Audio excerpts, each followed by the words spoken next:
fantastic film. Difficult one though, when it's somebody who's alive, you're telling their story, you know, is that more difficult to do than just create a character? It is, it's more intimidating. I think, you know, there's a sense of pretend that is always a part of acting, you know. I think a wise person once said that we pretend to get closer to the truth, but there's an absurdity to it. And I think that as important as I think storytelling is, I think the absurdity is kind of drawn out more. It's kind of decanted when the person is really there, who you're playing. And I was always faced with that mirror in a way. So yes, and I think also just doing the situation the service that it deserved, and his journey, which was a really tough one, being honest about it and not following that kind of conventional trope that inspirational movies tend to move towards, was always what we were trying to fight against. No, that's such a good point, because watching it, I mean, he became a symbol, didn't he? But he's a human being, and that's what the movie really brings out, is humanity and the struggle. And it's not going to be all right in the end, really. You know, there are moments. I mean, it's going to be, it's a difficult journey to get there, I guess. Right. Well, we carry with us all of our experiences. You know, I think there are moments of resolve. There are pieces. But I think that we carry with us those things, and so that is what the movie says. But I also think it also says that there's beauty in community, and there is love in showing up, no matter the mess of what we are, the complexities of our relationship. And I think that's really, we always said this was a film about a man who learns to take a few steps.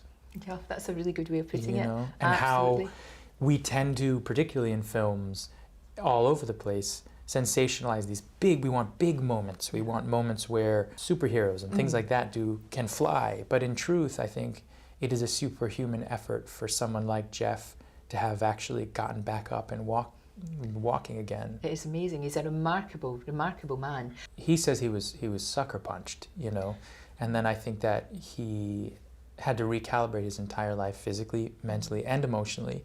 And at the same time being this symbol, this idea of a hero or some sort of sense of hope being linked to him in a period of time where he couldn't really hold that weight, that he became that symbol to so many people, and his struggle with that. So has he seen the film? Is he happy with it? Oh, were you worried about his reaction? Or not so much worried, but I mean, you obviously want him to be happy with it. Yeah, from the beginning. I mean, that's all I really care about. Not to say I don't care what everyone else thinks of it, but I have to say much less so than Jeff. I felt a huge responsibility to him from the start. And he first saw it with his family. We screened it for him earlier in the summer, and he's not very forthright, you know, verbally. He's not really, doesn't say a lot.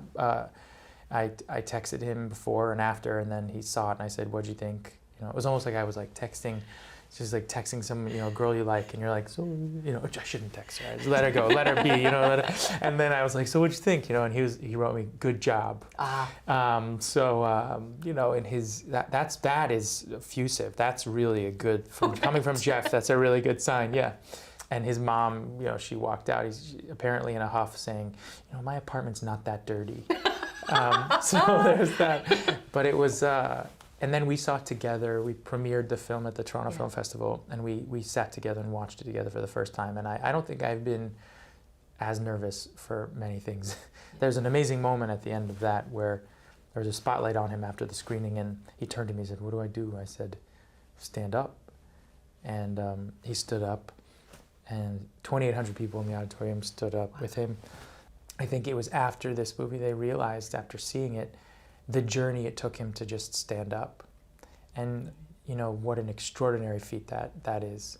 It was the best moment of the entire experience for me. And I know you'll remember that forever, no matter what you do. Forever, no matter what you do, because the thing about you is you can't put you in a pigeonhole. I've seen you in so many different roles and so many different, and that's why you do it, isn't it? You don't want to be saying, "Oh, he does that. He does the action movies, or he does independent movies." You can do everything. I'm just really not a pigeon, is my problem.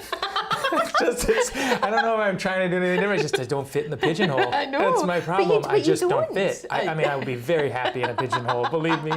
pigeons seem to have a good life. There are a lot of crumbs. I would be fine with that. But the unfortunate part is I feel like I'm more mole-ish, so, that's But you maybe pick more good my roles. You do. Oh, thank Are you. you just, is it just, do you think it's a mixture of luck, or do you think you get to a certain stage now where people aren't going to offer you something you think, they know what you'll turn down and what you'll do, I guess? I don't know what I would want to do, so I don't know if anyone else would. I do think, for me, it's about relationships with the people making the films. And if we share a common vision and a mutual respect, and I think that is most important to me as I get a bit older.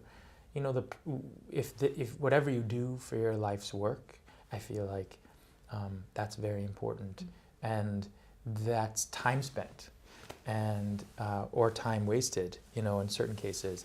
But in my case, I think I try and move towards the things that move me, and I don't really have a plan, which maybe I should.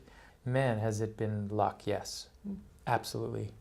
I think there are people who are much more talented than me, and maybe a little less lucky. It's timing. Sometimes it's timing, isn't it? It's with right place, right time, and all of that, everything. and it just sort of works, and it's okay. It was interesting what you were saying about texting, because I know you're not really into social media so much. Is that something you tend to sort of avoid a little bit? I don't avoid texting. No, texting is good. No, I'm an avid texter. No, texting's good, but sort of like Twitter and Facebook and all that malarkey. Do you do that? I'm trying to ease myself into that idea. Right. I'm a bit of a Luddite, and I also I'm starting to feel my age. Which, you're a baby. You're a wee baby. I mean, thank you. I'll take it. But I'm trying to understand it and communicate with it. But I also feel like there's a part of me that wants to try as much as I can, always to at least be as honest as I can, and I'm trying to figure out how to do that on those platforms. Quite difficult. And also, don't you hate the thing where everybody's looking down all the time when they should be looking up, and people are on their phones? I hate to see that, like in restaurants, when people are on their phones and they're not talking. Well, more than that, it's just so easy to trip. This is true. That's my only There is a thing, although you'd have to go on one of the things like YouTube to see it, but there is a thing. They have that? Oh, really? Okay. They've got a bunch of people social media like thing. They're banging into lampposts and they're falling into streams and they're doing all of that, but it still won't deter them. That's that's scary, actually. It's scary. There isn't that new option on the new iPhone that says you can. I think in China they're going to have a lane just for people looking at their text. Seriously? Really? That's what I'm thinking about. It's mad, isn't it? It's completely mad. It's like the Instagram lane, Facebook lane, texting lane. I know. Yeah.